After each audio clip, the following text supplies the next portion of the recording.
Welcome to Post-Doom, regenerative conversations exploring overshoot grief, grounding, and gratitude. I'm Michael Dowd, your host. And in this conversation, recorded in September of 2019, I speak with Australian economist Steve Keen. Steve is probably the most respected economist in the world for those of us who get climate and collapse and deep adaptation and things like that. His book, Debunking Economics, really is his best known writing, but he has an amazing podcast that I highly recommend, the Debunking Economics podcast. He's at Twitter at Prof. Steve Keen, and he also writes for Evonomics, that's EVO-nomics, the next evolution of economics. You'll find his stuff there. It's pretty heady, but I think you're going to find this conversation deeply insightful. I sure did.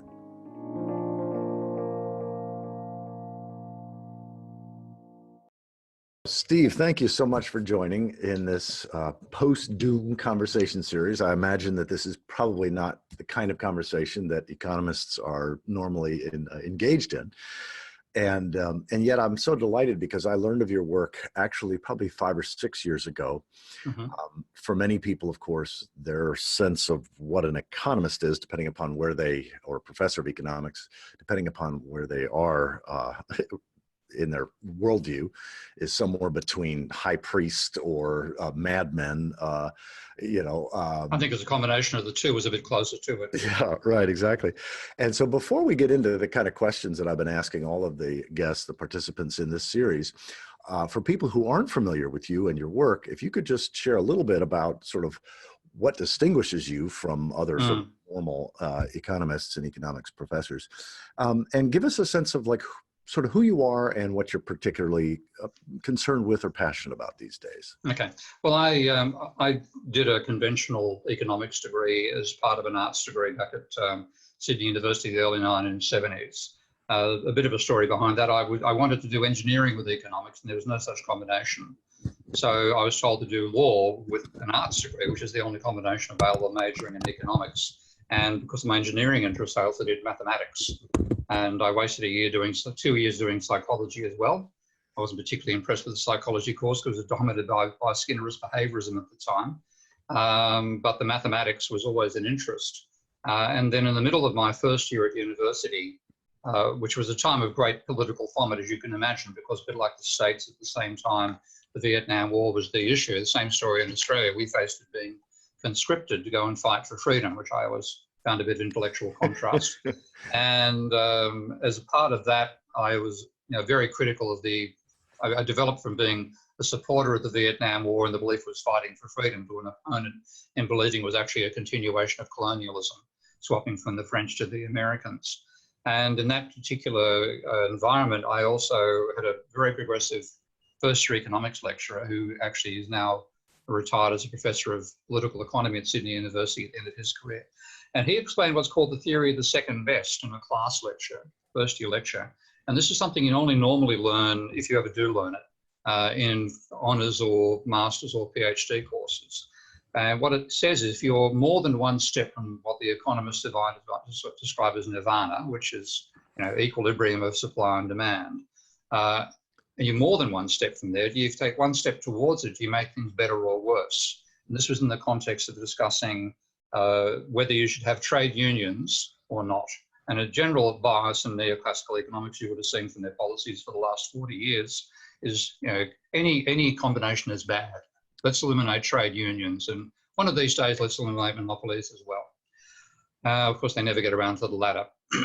Now, what the theory of the second best showed, that if you get rid of one or the other, but not both, you make the outcome worse, according to neoclassical theory. And I just remember sitting there in shock and thinking, hang on a second, what I was told was quite obvious. You should try to get to this equilibrium supply and demand. If you're 2 steps from it, which is realistic to say where you are, and you get 1 step closer, you make things worse, there's something wrong with this theory. So I dived in and I started learning I gave up reading the textbooks. I started reading journals. I became exposed to a whole debate over the nature of economics, which is not turning up in our books at the time, never has. And from 1971 on, I started to diverge, and I built my approach to economics fundamentally on my mathematics. And that's where I learned dynamic systems and nonlinear systems and chaos. theory. And when I got into doing my master's and then PhD, I thought, well, I'd apply those skills to economics. And I found Minsky's financial instability hypothesis, which to me made a perfectly logical explanation of how capitalism could go through a series of booms and slumps into a crisis caused by an excessive level of private debt. But Minsky hadn't been able to mathematically model it. And with my, I could have probably gone into a mathematician's career if I'd wanted to as a young man. There's no way that I compare to a mathematician now. But I know a lot more mathematics than most economists learn, including mainstream economists. And one thing you learn is stability analysis. And one condition for stability analysis happens to be a particular property of what's called a matrix. And I looked at how Minsky tried to do his model, and the matrix was the wrong type. It just didn't work. So I built a model based on predator-prey dynamics, and that gave me the cycles and leading to a financial crisis. So that was what it gave me when I first built the model, and I actually finished writing it in August of 1992. So we're talking 37 years ago. Hang on, 27 years ago. What it had was a period of diminishing cycles before the crisis itself. And I finish up my paper with a comment on how the chaotic dynamics in this paper should warn us against regarding any period of relative tranquility in a capitalist economy as anything other than a lull before the storm. Well, that's actually what happened. There was what they call the Great Moderation, followed by the Great Recession. That was a prediction of my Minsky model. It was an anomaly for the neoclassical world. So I've been building on that, and I've been trying to extend that ever since into monetary models of the monetary nature of capitalism, because conventional economics, much to the amazement of anybody who assumes they know what economists do, economists leave monetary dynamics out completely. So they have models of capitalism without money. And I've been building technology for doing that, and at the same time getting into ecological economics, because you cannot explain production without energy.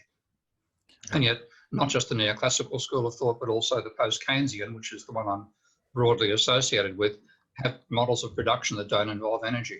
So just in the last 3 years, I've worked out how to do that, and I'm now trying to build entirely a different approach to economics, which, if it has any basis in the history of economic thought, it comes from the physiocrats. Yes. The school of thought that preceded Adam Smith, that Adam Smith misinterpreted and stuffed up to give us the Labour theory of value, that led to all the disputes with the neoclassicals, all I think not a total waste of time, but most of the last 250 years in economics has been a waste of time. And I'm now trying to build one on a physically grounded, monetary, realistic, non-equilibrium complex systems approach to economics. Yeah, that's great. Thank you for that. Yeah, the only forms of economics from an ecological sustainability, genuine sustainability, not shallow environmentalism, but the only economics, to my mind, that makes any sense is in the sort of domain of biophysical economics or ecological economics, but living systems and our impact on them. So I'm curious, this is really the heart and soul of this conversation series, is inviting my various guests to share their story of how they went from well, let's just say a very different understanding of the past and the future to where they are now, and especially some of the most important turning points, emotional, psychological, meaning turning points in that story. So take as long as you want, but give us a sense of how you grew up and where that shifted and sort of where you are now in terms of how you understand the past and the future. Okay, well, probably the major thing is starting off as a Catholic schoolboy. With the Catholic brothers, Marsh brothers, being conservative, but sort of a lower grade, poor man's Jesuit is the best way to describe it. I think you'd be aware of what I'm talking about.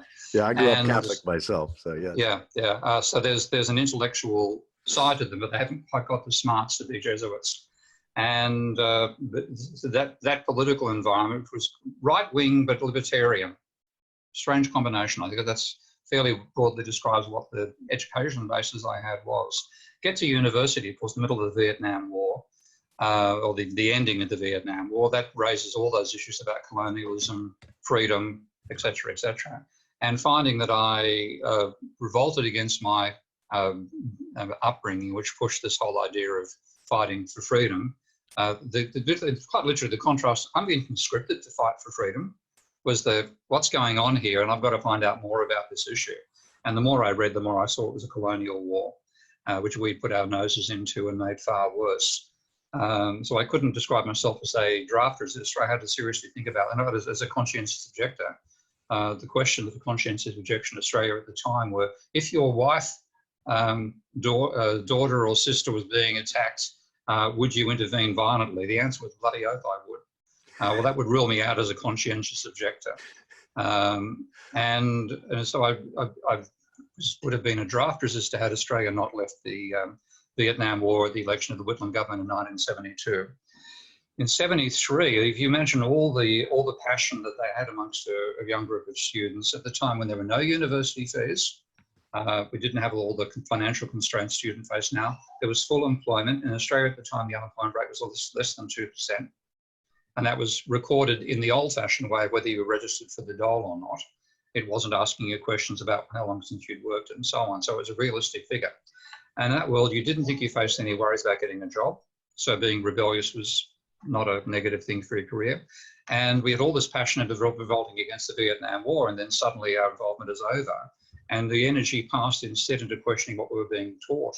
So it began with a dispute in the philosophy department over philosophical aspects of feminist thought, which the professor turned down, the staff voted in favour of, a whole topsy-turvy process, until finally the staff called for the university to go on strike to enable this course to be put on.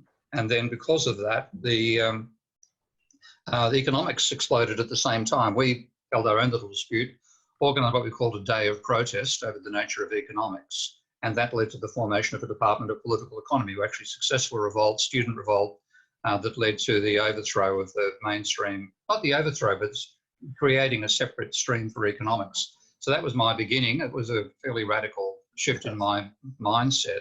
But I could never, a lot of my colleagues who went through that went from being neoclassical to Marxist. Yeah. And I read Marx, and I could not swallow the labour theory of value. So when I read Marx, I wanted to find a good proof of the labour theory of value, and what I found instead was a disproof of the labour theory of value. So I became a critic of Marx as well as being a critic of the mainstream. And that was my position for a number of years. I ended up going, I didn't do an academic, straight academic course. I went from doing an arts law degree to realising that I didn't want to have these lawyers as my friends, because this bunch, I had a progressive picture of my fellow staff at university. And then I get to the law school, and all my arts law student friends have gone on to doing an honours degree in arts or going to another university with a more progressive law degree. I found myself surrounded by all these conservative voting, moneyed people. And I thought, first of all, two things. A, these are going to be my social circle? I don't think so. And B, there aren't as many, the rebels aren't as dominant as I thought there were. This side might well win in terms of the direction society goes on. So that's, of course, what I saw happening from 75 on. And I got involved in school. I was a school teacher for a while. I got into overseas aid. I was an education officer for an overseas aid organisation.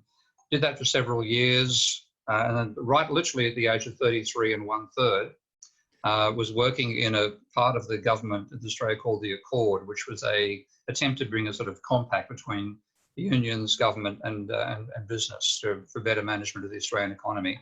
That was subverted by mainstream economists. I quite literally saw that happening inside the bureaucracy. And we ended up going nowhere, and I thought, I've got to go back and solve some of these issues that I knew still existed in economic theory. So I went back to do my master's degree. In the middle of I better go back a bit. One thing that was very influential on me when I was doing my undergraduate was reading The Limits to Growth. Yes. So I the most thumbed and most broken apart book on my shelf was The Limits to Growth in 1972. Oh, that's awesome. Yeah. So that gave me a strong systems. Of course, that also chimed with my mathematics, because underneath The Limits to Growth there's a whole set of nonlinear differential equations, which is second nature to me. So I understood the approach they were taking. And I saw at the same time the way economists, and I'll name a particular one, William Nordhaus, undermined and denigrated that research on a basis of a completely fallacious misreading of the model. So that's the background way back for me. No, I'm glad you included that. Thank you. Yeah. And then so the emotional turning points, I really began to feel as the 70s progressed, that there was going to be some sort of approaching economic breakdown. of all things, when I went back to university in the mid-'80s, or actually late '80s. Now, when my first presentation was on actually Marx's theory of value, which is, again, is a critiquing theory of value, but explaining how you can get a sound foundation for economics out of Marx's dialectics as well. And it happened to be the day after the stock market crash. And in Australia's case, the stock market fell 25% in one day, having risen 80% over the 10 months before that in that 1 year. And I started off saying, you mean you didn't notice? Because all these economists are a complete shock. Not many academic economists, certainly in Australia, have share market portfolios, but they were in shock. And to me, it was a natural part of a complex system. So that was a rather nice start to my academic career. And then getting into it, what I found is that I think I'm an entrepreneurial person by spirit. So I'm not opposed to one of the sensible ethoses of capitalism. But what I see is that in terms of how it's treated by the mainstream, they completely ignore that most vital strength of capitalism and focus on its tendency to equilibrium, which it does not have. And so you get an ideological and completely pointless defense of the system, which at the same time ignores not just its strength, but its major weakness. And that is, as one of my entrepreneurial friends described his business activity, he said his business activity is socializing his losses and privatizing his profits. So you have that same dilemma that I've realized that as much as I like the innovative spirit of capitalism, and I still do, I always will, it occurs in the context of an ecosystem. And what economics completely ignores is the role of that the economy is part of the ecosystem and not vice versa. Yes, so I needed to bring about an economics that included that as well. And so that's been the overall orientation of my academic life. It's been a strange journey. But part of me has been, I can't tolerate what Australians colloquially call bullshit. And you find so much in academic economics, it's ridiculous. And it's not just on the right, it's also Marxists who can't give up a Labour theory of value, who won't admit that Castro was an argument against socialism, et cetera, et cetera. So it's not just one side that does it. There is a religious tendency to how we behave. In the worst sense of the word, religious meaning cultists, meaning we support the cult and we won't accept criticism of it. And I saw that throughout economics as well, and I've tried as much as I can to keep myself separate from it. But it makes you a pariah. But the fortunate thing for me is that I was sort of a leading pariah. I was lucky to have predecessors, people like Jeff Harcourt in Australia, who'd always been a critic of mainstream economics, the Joan Robinsons of the world, the Nikki Caldors and so on. One of the pleasures of my life in later times is meeting some of the successes of those people like Janos Korn. I now correspond with people who were once people that were distant heroes of mine. And that's a very positive thing. But yeah, you live life as an outsider. Yeah. And yeah, it's a necessary existence inside economics. It makes life difficult, but I wouldn't have it any other way, because the other way involves swallowing bullshit for breakfast. Yes, right. Well, that's great, Steve. And I'm wondering, when did you, well, actually, let me back up. What kind of language do you find helpful when speaking about a contracting or deteriorating future? I mean, that we are in ecological overshoot, and that's only beginning to dawn on a lot of people. We've used the term post-doom for this conversation series. Yeah. Looking beyond sort of just the terror or the fear or the grief, holding the grief, because that helps us stay present to reality and other species. But what language have you found useful when speaking about a contracting or deteriorating future? You mean talking to other people or talking to myself? Well, really, yeah, that's an interesting question. Really both. How do you language? When I talk to myself, it's all in terms of differential equations. Oh, okay. Because like the classic equation for decay is exponential decay. 1 over x dx dt equals minus alpha. And that gives you a plunge. And that's a common thing to see if you're modeling radioactive decay, or if you're modeling a species which has eliminated its prey. If the predator's ever succeeded in eating the last sheep, that's the last meal they're going to eat, apart from eating themselves, as they decay to zero. So that language makes it quite easy for me to accept the possibility of growth followed by a sudden collapse. In terms of talking to other people, it's really talking about sustainability of trends. And on that sense, I'll say if there's an unsustainable trend, it will break. And then I'll point to what can be unsustainable. So the first area I was working on was private debt, the increase in private debt as a ratio to GDP. And I might, would it be worth cutting in some data on that front to show you what I'm talking about? So I'm going to share, okay, this screen. Can you see it clearly enough? Yep, yep. Okay, the red line is private debt to GDP in Japan, which was on a nice exponential trend up to the crisis that began in 1990. Momentum carried it over the line and then declining. So that's a classic exponential rise and fall. If I go and take a look at the American data, that's the American data. So I was calling a crisis was inevitable in America from 2005, because when I plotted this data and saw again the same exponential trend, when I started calling it was literally about here.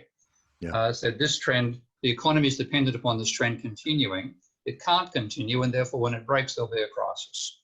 So the idea of unsustainable trends is a major part of my way of communicating it to non-mathematical people. Sure. That's great. Yeah, thank you for showing those charts.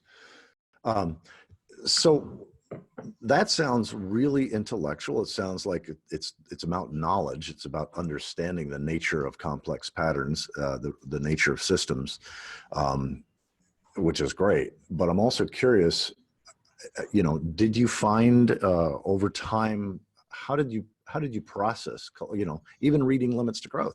I mean, when you understand that we're not living in a world of perpetual progress, as most of us assumed, that can be emotionally challenging for many people. Was that ever the case for you, or was it? Oh yeah, so I know. The two major incidents in that life both involved my then partners. So my second wife back in 2005, when I realised that a financial crisis was inevitable, and my current partner, when I realised that economists have set us up for an enormous ecological catastrophe as well. So in the first case, I've been asked to do a expert witness case on predatory lending in Australia. And I was writing the report, and when you're hired as an expert in the Australian legal system, even though you're paid for by one of the plaintiff or the defendant, you're actually notionally employed by the court. So you can't behave like a barrister. You must back everything up that you say. And I wrote a line, because I was focusing on private debt to GDP, I wrote a line saying, private debt to GDP ratios have been rising exponentially around the world. And then I realized I couldn't rely upon hyperbole. I had to back it up so that I'd look at the data. It won't quite be exponential. I need to change the word somehow. But I then plotted the Australian data, and it was almost a perfect exponential fit. And then I realized in shock. And I thought, well, that's just Australia. What about the rest of the world? All the data I get was America. And I plotted the data I've just shown you there before the downturn occurred as well. And I just went, holy shit, there's going to be a financial crisis coming. Somebody has to warn about it. At least in Australia, I'm that somebody. And then my wife, this is 2 or 3 o'clock in the morning that I did this. My wife woke up a few hours later and asked me what's going on. Said, what's going to happen to us? I said, well, if I'm warned about it and I get known, we're going to be okay. But I can just see, not at the same scale as the Great Depression, because the government is much larger now than it was back then, and government spending will attenuate the downturn. But I can see many, many people being caught in this crisis and catastrophe. And then it's just a sense of you're like a passenger on the Titanic who's seen the iceberg, knowing that the captain is sailing full steam ahead because he hasn't given the lookouts any binoculars to save money. That's literally the case, apparently. And there's going to be a catastrophe. I'm walking past all these people who are blasé enjoying the situation they're in, who are going to be turned into catastrophe at some point. And that was it's emotionally draining. But you don't know if you've ever seen have you ever by any chance a fan of the Terminator movies? I've seen 1 or 2 of them, yeah, but it's been a while.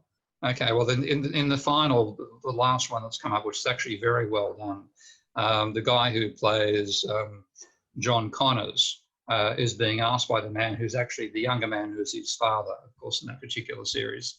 And the younger man says to the man he doesn't know is his son, says to his son, oh, it must have been fun growing up with a mother who could see the future.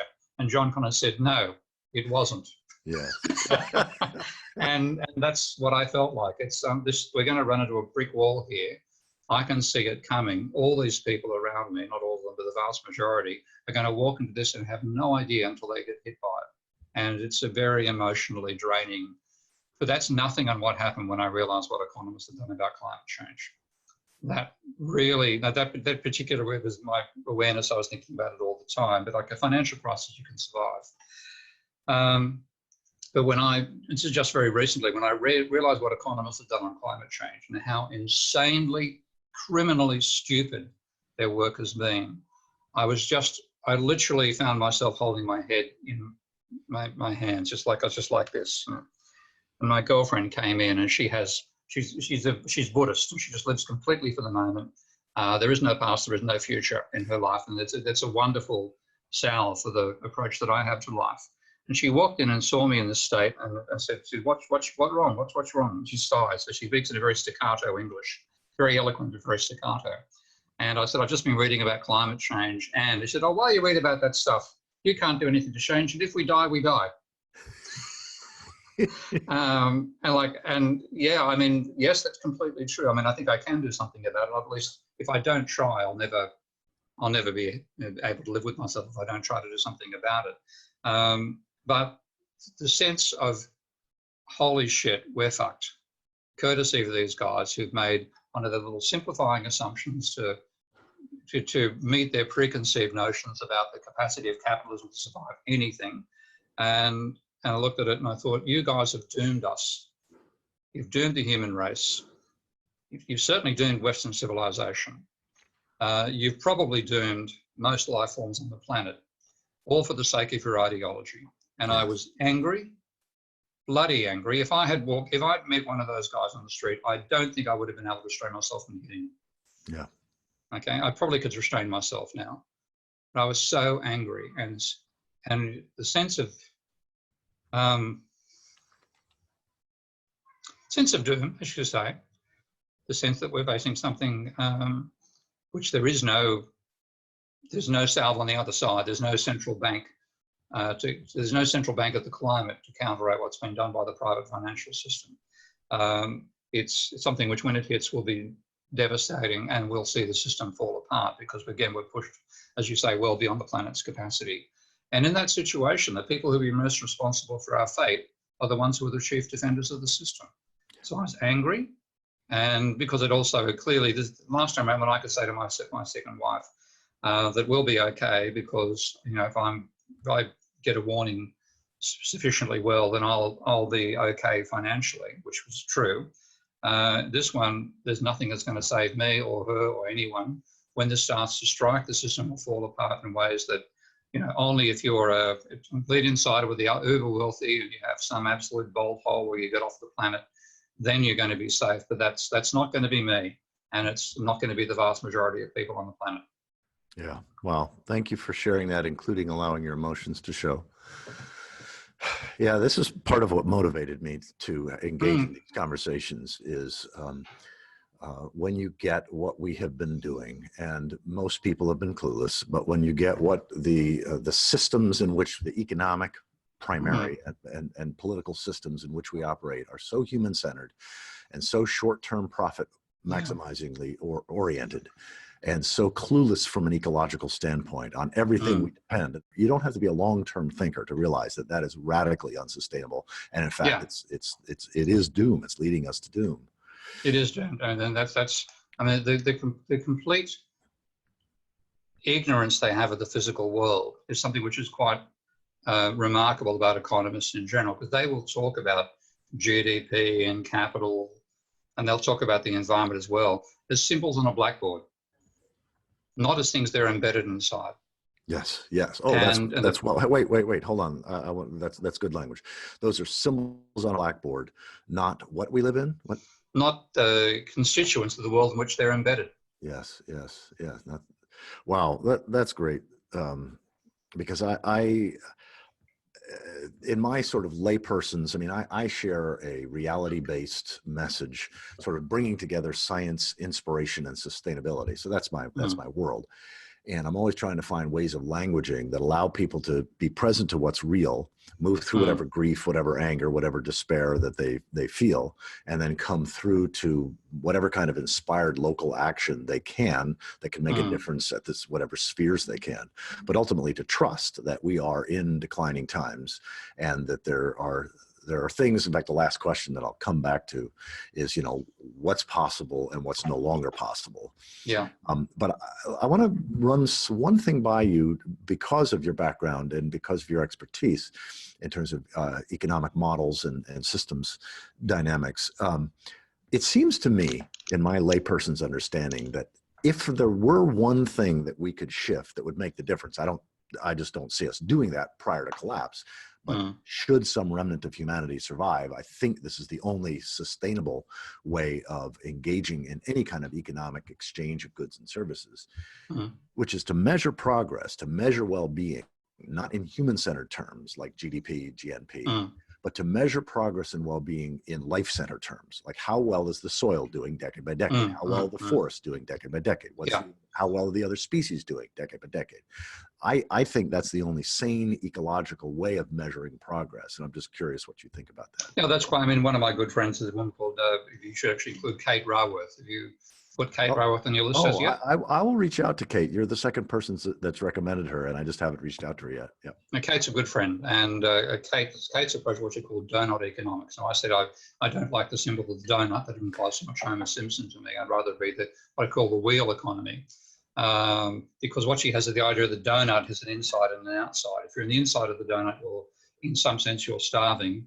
If you're on the outside of the donut, you're over consuming. Within the donut, you're sustainable, and she has a range of indicators there, including things like potassium, for example, which is one of those elements we're going to exhaust our physical supply of.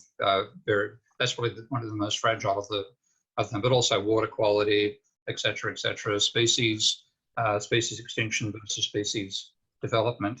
So what we have to really see ourselves as husbands of the planet, in the classic sense of the word husband. Yes. The husbandman from the physiocrat's view, the person who takes care of and maintains and extends the viability of the soil. And so once we do that, then stewards is probably a better, less sexist word, stewards of the planet. And we measure our success on how well the planet is doing. And we, as part of that planet, have to not be too much of an overhead. Of course, what we've done, we've become the classic predator. But we're not just a predator eating the prey, we're eating the prey's food as well. And that's why I expect a catastrophic collapse to come our way, because we've so dramatically overextended our reach that just like any predator that exhausts the prey, our numbers are going to fall. But they'll fall in a catastrophic way because our means of catching the prey are so elaborate, so much dependent upon a network that will fall apart as the ecology responds to the pressures we put it under. And we've also eaten, not just eating the most immediate prey, we didn't eat the wildebeest. We eat the crane the wildebeest used to eat. We eat that, and we're eating the microbes as well. So we're really completely eliminating the capacity of the planet to service us, and we're calling our exploitation of the planet growth and GDP and income. And we really have to say, look, that's mining. We're fundamentally mining the planet. We're mining it beyond its current capacity. We will not do it. I agree with you. I think we're going to go through a catastrophic decline. All I hope that in the aftermath of that, we realise what's left of humanity realises we have to husband the planet. We have to get it restored. And our main responsibility is not to ourselves, but to life.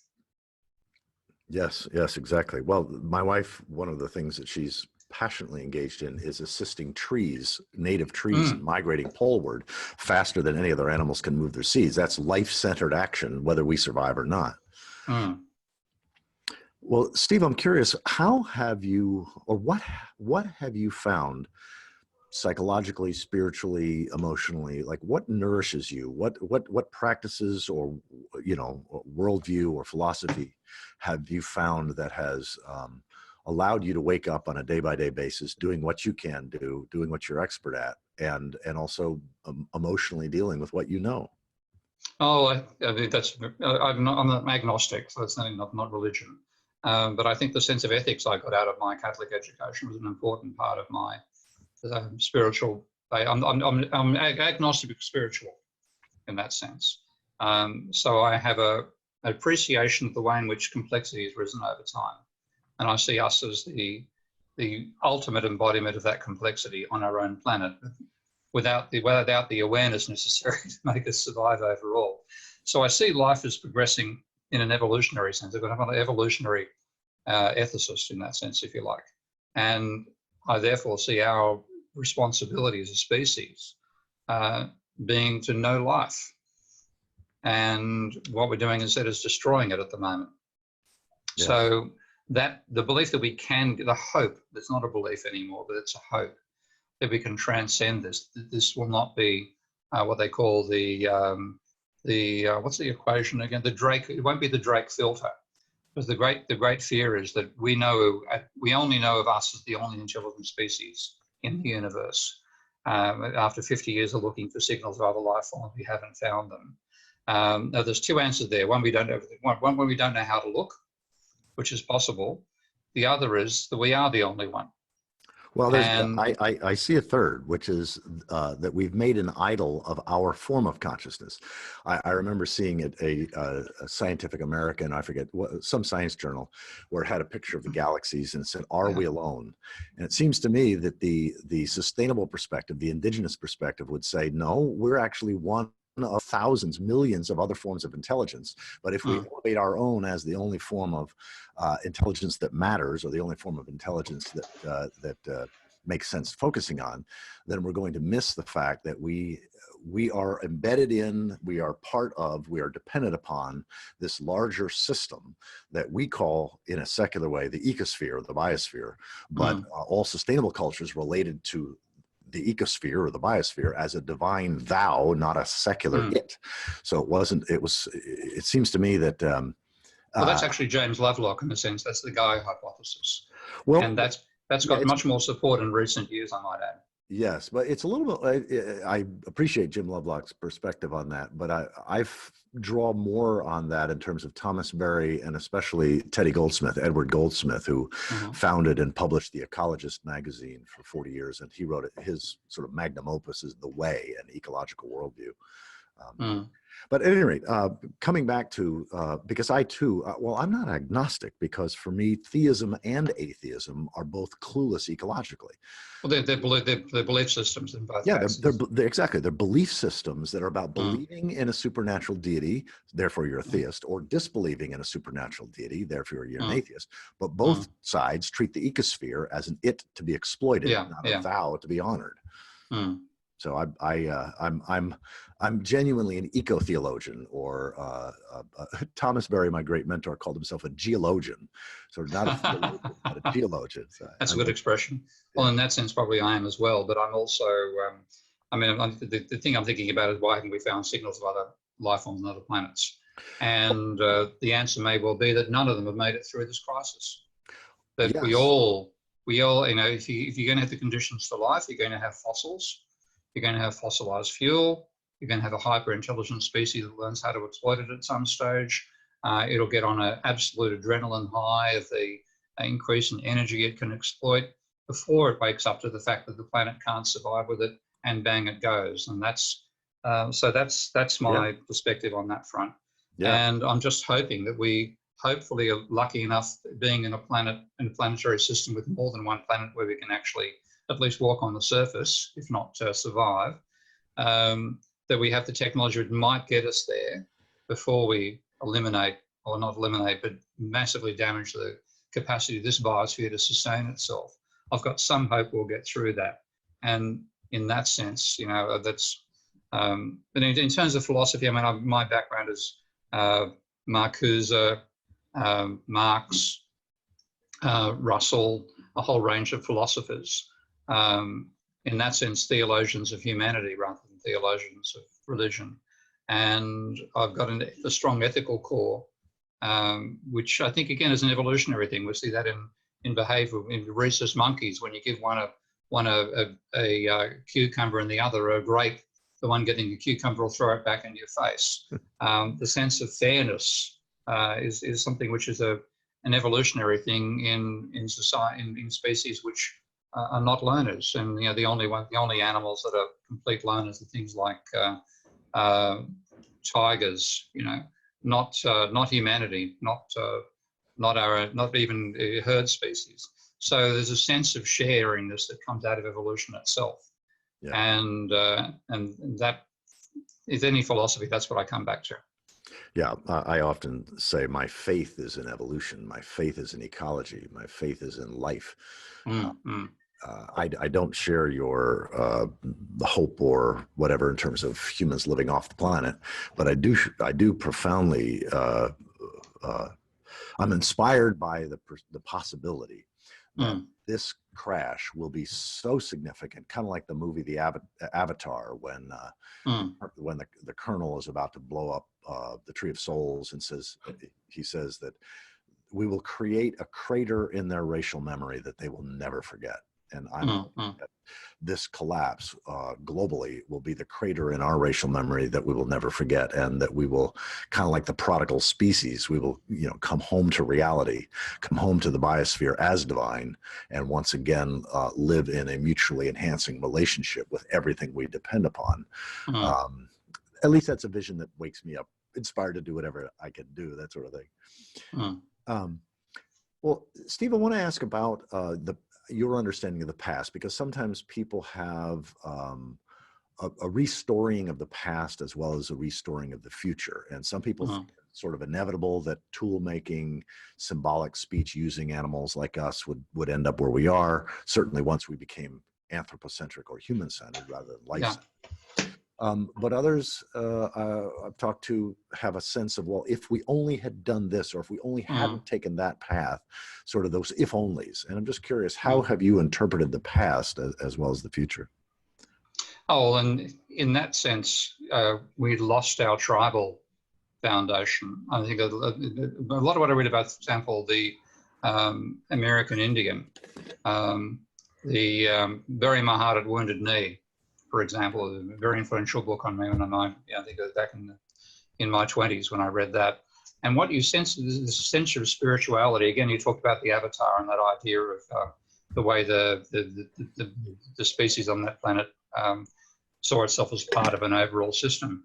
That awareness, I often wondered, would you have developed the internal combustion engine if our philosophy had been American Indian rather than American capitalist? Exactly. And of course, we know that the electric car preceded the internal combustion car.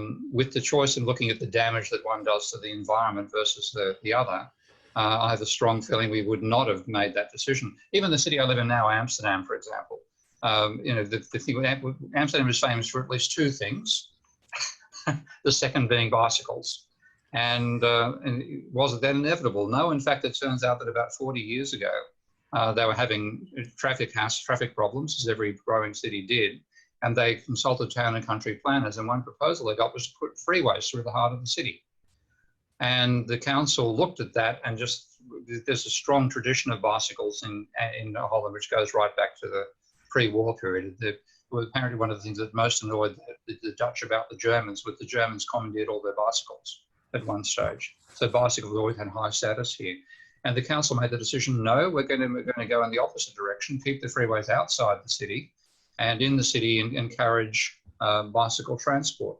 And that's what they've done. And now, of course, you couldn't imagine the city any other way, but it was a deliberate choice to go that direction that had that outcome. And then, of course, when I cross those freeways, I find it incredibly frustrating on my bicycle and my training rides, because I've got to sit at a traffic light waiting for 4 cars to go past in a minute before the bloody light turned to let me cross my bicycle, so that was a choice. Yeah.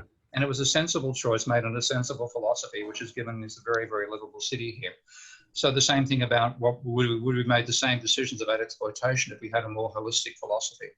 At the same time, the inevitability, the attraction of exploiting that free energy is enormous. Yeah. And if you look back and say, like, when did we first realize the power of fossil fuel? It was with Watt and the steam engine. We were using coal before that, of course. The reason the steam engine was perfected, was to actually get water out of coal mines, much more effective than they could do with the horses turning a wheel, or with water wheels doing the same thing. So once you've got that, the inevitability that it's a seductive pull of energy is enormous. But of course, at the same time, we completely ignored the pollution that came with it. Yeah. And that was the very rapacious nature of British capitalism. There's a wonderful story about one of the great defenders of capitalism is a guy called Jean-Baptiste Say. He gave us the idea of Say's law, which is completely wrong, but it persuades a lot of people. And Jean-Baptiste Say worshipped Adam Smith, and he decided to go on a pilgrimage. Say was French, of course, by the sound of the name. Go on a pilgrimage to Adam Smith's birthplace. He never got there because the further he went, I think he was actually maybe the one who he didn't coin the phrase dark satanic mills, but he used it to describe the landscape. It was so ugly, so oppressive, so smoke-filled. He went back to France. He didn't actually make it to Edinburgh. So that's the danger, that it's the seductiveness, the power that exploiting those fossil fuels gives us. I'm not sure that any part of our civilization would have overcome it. If I have to think of my own lifetime, the point where I see a turning point is it comes back to the limits to growth. When I read that, I thought it was an incredibly well worked out. The system dynamics made complete sense to me. I had never seen it before. That was only the second or third implementation of a system dynamics model, but it made complete sense to me. And then I saw economists disparaging it completely. Now, of course, one of the scenarios of limits to growth was to control population, to start working on pollution control systems, to reduce our dependence upon fossil fuel, et cetera, about 7 different policies. And that gave us a sustainable future. And I thought in 75, if we'd gone that way, we could have avoided the situation we're in now. It's really the last 50 years that have done it to us. So I think that was the major turning point for me. And my profession played a direct and deliberate role in destroying that. And so I'm curious, has immortality and death, your awareness of your own and ours, has that played any role for you in your worldview? Have you found that helpful at all, or is not something? I've had to come to terms with it. I mean, I desperately want us not to go extinct. I desperately want for a fragment of humanity to survive, to learn from this experience, and then to resurrect the Earth, to terraform the Earth back to not back to what it was, but to something of, the best reproduction we can make of what it was before we went into economic overdrive. And then to start exploring the rest of the universe. That I really do have that vision that, for example, even in terms of, if you believe in life, if you want life to survive, then we know that at some point in the next 5 billion years, the sun will come out to the orbit of Earth and absorb the planet. So not just for ourselves, but for the sake of the rest of the life on the planet, we have to find a way to get off it. And I'm talking over 5 billion years. I'm not talking over tomorrow. But that vision is still a large part of what I want to see for humanity. And in so many ways, we have got very close to transcending our limits on that front. The computer technology we've developed, the understanding of the physical world, it's what we lack is understanding of our own culture, our own social system. That's what we lack the understanding of. And that's what's going to doom the successful side of us, which has been the engineering, the science, and so on. So I want to see that continue. I don't want to see that just lost like in another so-called dark ages. This, unlike the last dark age, this really would be a dark age. And to imagine the damage we'll do to the planet. I mean, as I saw a wonderful article just recently saying that the whole idea that there's such a thing as the Anthropocene epoch is a total exaggeration, because if it's anything, it's going to be an event. It'll last too short a time to be called an epoch. Yes, exactly. And in the long term, we'll leave no remnant of a future intelligent species that might evolve on this planet in 100 or 200 million years after we go, would possibly find no record of our civilization, given plate tectonics and all the processes of the planet. I don't want to have to do that. I would like us to continue. I would like us to get past it. And that passion, that hope is a large part of what keeps me going, even though I know that it might be futile. Yeah, yeah. Well, thank you. Well, that leads to my last question, which is related to remaining opportunities. I'm curious, what's your take on what is beyond our control and where we still can make a difference individually or collectively? In other words, what's your sense of what's no longer possible, but what still is possible? Well, what's no longer possible is to stop an environment catastrophe. it's pretty obvious that the Arctic ice is gone. That means Greenland is gone. The explosion of the tundra, the breakdown of the permafrost, the possible explosion of of methane hydrates, all this stuff. We can possibly stop the methane hydrates. We certainly can't stop Greenland, Arctic, and possibly West Antarctic ice shelf. Once we realise that, and in some ways those are the minor long-term consequences. The short-term, what we've done in terms of biosphere elimination, losing species, and what that will do coming back and affecting our capacity to stay alive. We can't also avoid, I think, a huge population collapse. On the trajectory we're heading on towards, scientists are saying the carrying capacity of the planet is less than 1 billion. So, and that means an incredible amount of human conflict, and I don't think we can avoid that. I think we can get off planet, and still that's why I'm an Elon Musk fan. Getting us off planet, I think, is vital. Getting a survivable core off planet, we can do that. We can possibly, the individual action, I mean, in some ways, individual action to try to minimize your footprint just leaves more room for somebody else to expand into it. I don't see that as being a particularly sustainable thing to do. What is more sustainable is to work out, like in a community style, what is a survivable, reproducible community? How can we combine our technology with our understanding of the biosphere to create pockets that might survive while on the planet? So like in advanced communes where you're working on sustainable agriculture, sustainable social system. But I think that and the maelstrom what's going to come our way, if you succeed, you're going to be invaded by eco-fascists. So there's no real hope to me in that side of things. But at least if we learn it, we can pass on the ideas to the future. Yeah. And a large part of what I see myself doing is writing for those who survive this process, to explain why the hell it went wrong and what to avoid once we start rebuilding society in the future. Information about this project, go to postdoom.com.